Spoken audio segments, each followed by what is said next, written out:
Okay, this is on that worksheet that has like AAA, ASA, AAS SSS. It's the very back page of your packet if you're in the year 2015. Okay, so what we're doing here is we're trying to say what information is required in order to prove that these two triangles, I'm looking at number 13 here, what information is required in order to prove that those two triangles on number 15 are congruent, okay? So if you look at what they've marked, they've showed the side BA is equal to the side or congruent to the side KJ. So there's a side that match, we got sides that matches up. Then we have this right angle. Those are angles that matches up. Where would I need to put the next side in order to have three pieces, a side, an angle, and a side? And remember, they have to be consecutive. They have to be adjacent. They have to be next to each other, okay? Well, wouldn't it have to be that this side and this side would be congruent, and that way we would have a side that matches up, an angle, that very next angle that matches up, and then the side that matches up. Now this angle has a special name. It's called an included angle. When you have side angle side, the angle is in between two sides. It has to be, it's made up of the two sides. The two rays that make it up are actually the sides that we have to look at. And if you look here, that's what's going on. I'll use some yellow here. Here's our angle. This side and this side are the rays that make up that angle. That's called an included angle. And on side angle side, that has to happen. You can't just pick a side like I couldn't say, oh, I can make BC and KO congruent. Those are more sides. No, that's not information that is consecutive there. And those two sides don't make up the angle A, in other words, okay? So what would I need to do? I need to have those, I'll highlight in red the two sides that need to be congruent would be there. So the piece of missing information that would make it congruent by side angle side, remember they're telling me right here how they want it to be congruent. It would be, I would need to have KC, segment KC, or side KC, congruent to side, and I've written over it so much I can't even read it anymore. I'm going to guess that's LJ there just because I can't see it. Let me see if I can undo it. Nope, I can't. I think that's a LJ because if that's K, I'm betting that's L and this is J. But we're talking about this side right here that I just put a heavy red line on. So whatever that side is, I'm going to assume it's LJ, but if it's not, you've got your paper. You should be looking at your paper anyway, since it's kind of hard to read things sometimes here. All right, let's do another one of these. Oh, great. I just explained this and didn't turn the recorder on, so I'm going to go over it again. Okay, they wanted us to prove here on number 14 is what I'm looking at, that these two triangles are congruent by angle side angle.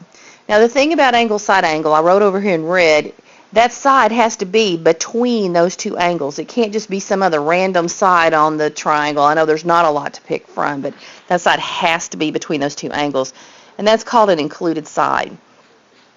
Okay, so when I'm looking at the angles that match up, they marked them with little marks. I went back over them with some to color code them. The green angle we were told was equal, the two green angles and the two triangles that I marked are congruent.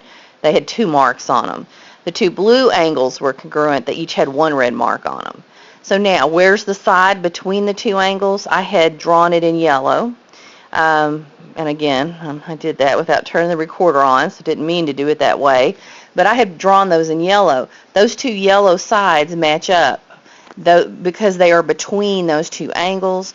And if I want to prove that these 2 triangles are congruent by angle side angle, it would have to be those 2 sides. I couldn't pick a different side because that side has to be between the 2 angles.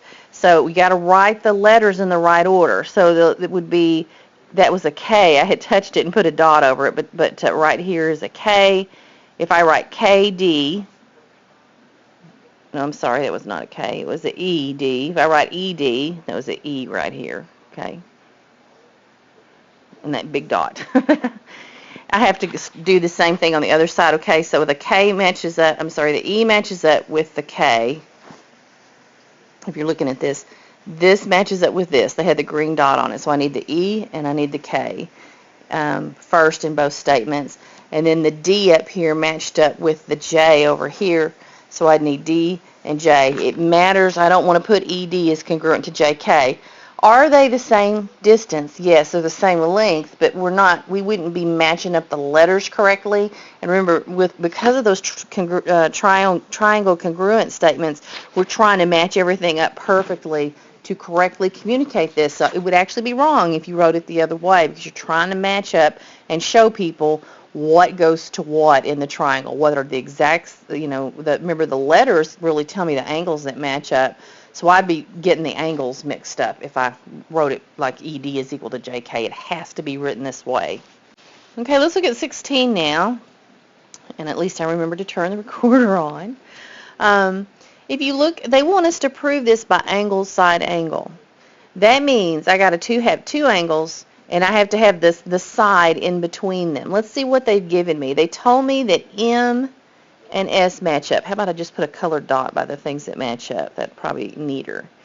They tell me that the side ML matches up with the side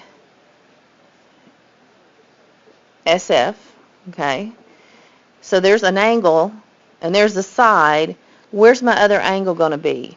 Remember, that side is between those two angles. The side has to be an included side, which means it's between the two angles that are congruent. So in this instance, I can't just pick any of the other angles and make it congruent. It has to go in order. I have to have an angle on each one that matches up, then a side, and then I got to have the other angle. So it's going to have to be these two angles here, which of course I wrote over them and can't read them now. Let me try getting rid of it. Of course, that's not going to work. Okay. So I think that was L, whatever that green one is. Let's see, maybe I can get that to undo. Okay, yeah. I have to have angle L congruent to angle T. That's congruent sign. It just doesn't look much like it. Angle T. Okay. Again, I can't go say, oh, there's another angle, K. It could be K and U also. No, it has to be an included side. The side has to be between the two angles. So it has to be this angle and this angle, because that blue side has to be between those two angles, okay? We're going to do another one now. I'll just paste it back up there and just pick another one, because this, a lot of times this little stuff is hard for people to kind of get going. I'm going to pick side angle side. Let's look at number 18 here. I know you may think this is a lot, but these are supposed to go quickly. If you're taking a long time to do them, you're probably missing some important understanding. Make sure you understand what's an included side, what's an included angle. The information has to kind of go in a row, if you will, even though it's kind of hard to understand maybe what that means at first.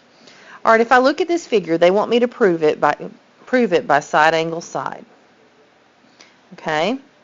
Now, if they want me to prove it by side angle side, I got to go look in, okay, what have they marked here? They marked, let me pick a color. This side is equal to this side, right?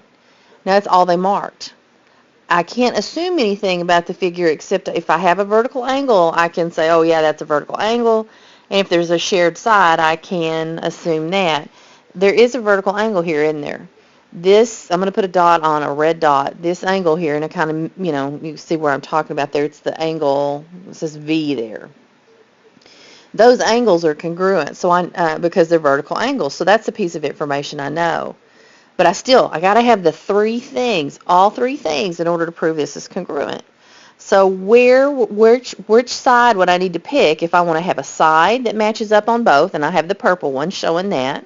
I need an angle that immediately following it, and that's the red dots that I show that angle V there, vertical angles. And then there has to be a side immediately after that angle. As a matter of fact, the two sides in SAS have to make up the angle itself. Well, what would that be? Wouldn't it be, I'll put a blue dot on it, that side and that side, right?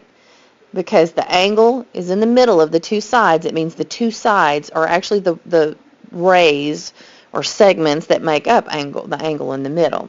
So I can't pick any other side but that one. It has to be that side. And we want to make sure it matches up. In order for it to match up, we would have to write, okay, On the left-hand side, let's go VW, okay? I need to say VW is congruent to, okay, how would we match it up on the other side?